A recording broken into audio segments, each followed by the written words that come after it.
You ever have one of those days where everything seems quiet, until suddenly it's not? Yeah, mine started with birds chirping, coffee in hand, and ended with two cops in my driveway, and a teenage boy screaming that I stole the community pool. I wish I was making that up. Let me back up a bit. My name's Molly. Single mom to an 8-year-old girl named Ellie. About a year ago, I scraped together every dime I had, after a messy divorce and 3 years of living in a 2-bedroom rental, and bought us a small colonial in a neighborhood called Clearfield Oaks. The place was kind of a fixer-upper, but it had something magical, a backyard pool. Not Olympic-sized or anything, but to Ellie, it was heaven.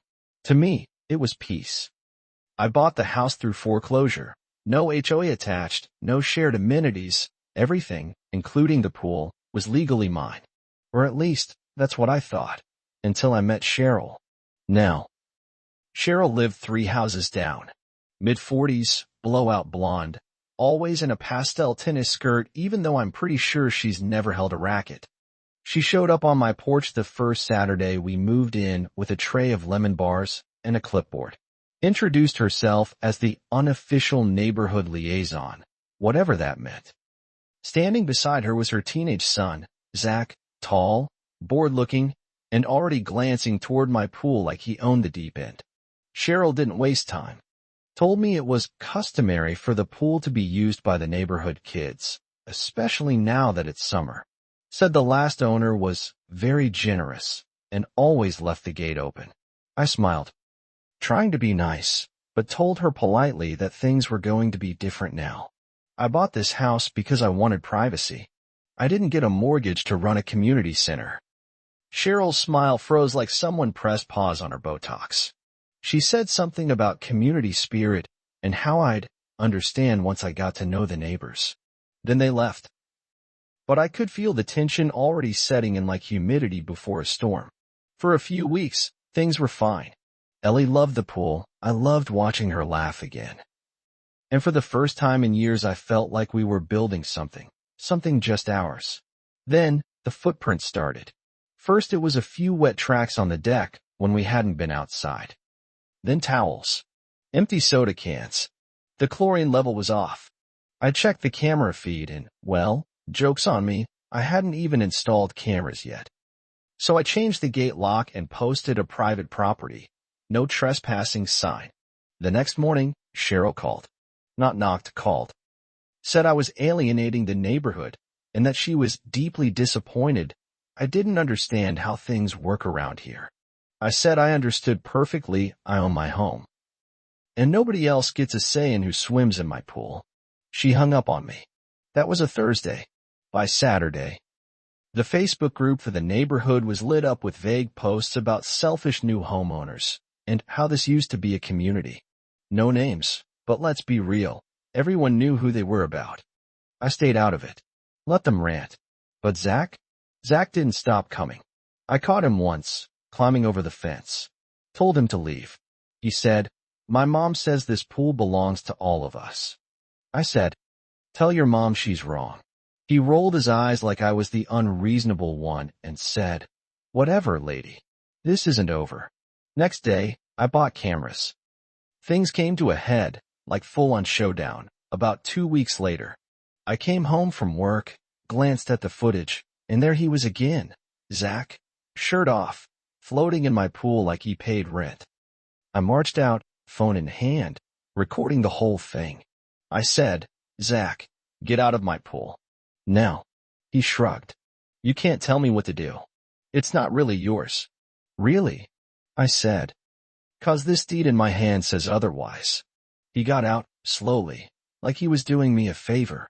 Then he said something that honestly shook me. "You'll regret this." Next morning, sirens. I hear them before I see them. 2 cop cars, lights flashing, no sirens. I step outside in my robe, coffee still in hand. There's Zach, standing like he's the victim of some great injustice.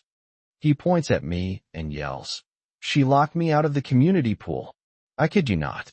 He actually said that. The officers look confused. One of them steps forward and says, "Ma'am, is this a shared neighborhood amenity?" I don't say a word. I just hand him the folded deed I've been carrying in my back pocket for weeks, ever since Cheryl turned this into her personal turf war. He unfolds it, reads it slowly. His eyebrows rise just a little. No HOA? He asks. No HOA, I confirm. Dissolved years ago. No easements. No shared rights. That pool is mine. He turns to Zach. Son, do you have any proof this is community property? Zach's mouth opens, then shuts. His confidence starts crumbling like a stale cookie. And right then, of course, Cheryl shows up. She storms onto my driveway like she owns the zip code. Officer, what exactly is going on here? Why are you questioning my son? This is absurd. The officer calmly explains the situation. Cheryl scoffs. This pool has always been a shared amenity. This woman is exploiting legal technicalities to exclude people. I laugh. Out loud. Legal technicalities? You mean, like, ownership? She ignores me, keeps talking like she's running a PTA meeting. The officer interrupts her with a raised hand and says, Ma'am, the deed is clear. There's no community claim here. And if your son's been entering the property without permission, that's trespassing. Her face does this incredible shift, from righteous fury to confused blinking to a kind of frozen panic. Zach mutters something about just swimming, and Cheryl tries to deflect, blames me for not being neighborly, says this could have been handled differently. The officer isn't having it. He warns them both, formally, about trespassing, and reminds them that calling 911 over a personal dispute like this wastes emergency resources. Neighbors are now peeking out from behind blinds and porch railings. Some come out entirely, like this is theater. I don't blame them. Cheryl's always acted like she runs the place. Watching her get publicly corrected by two uniformed officers? Honestly, I would have made popcorn. After they leave, Zach red-faced, Cheryl humiliated, I finally exhale. Ellie comes out, holding her little pool flow tie, looking worried. It's okay, baby, I tell her. The pool's ours. Always has been. You'd think that would be the end of it. But 2 weeks later, I get a letter. Handwritten. On fancy stationery. From David Whitmore, Cheryl's husband. He apologizes. Says he had no idea how far things had gone. Confirms the HOA is long gone. The pool is mine. And Cheryl's been, how did he put it? Emotionally overinvested in upholding imagined community traditions. He asks me not to press charges, says Zach is grounded for the rest of the summer, and that Cheryl has agreed to step back from neighborhood leadership. Says he's mortified by their behavior and grateful I didn't take things further. I kept that letter in my drawer. Not because I forgive them, yet, but because it reminds me that standing your ground matters. Even when it's uncomfortable. Even when you're the new person on the block. I ended up upgrading the fence, adding more cameras, and throwing a few actual pool parties for Ellie and her classmates, not random teens with entitlement issues. Our backyard became what I dreamed it would be. Private, peaceful.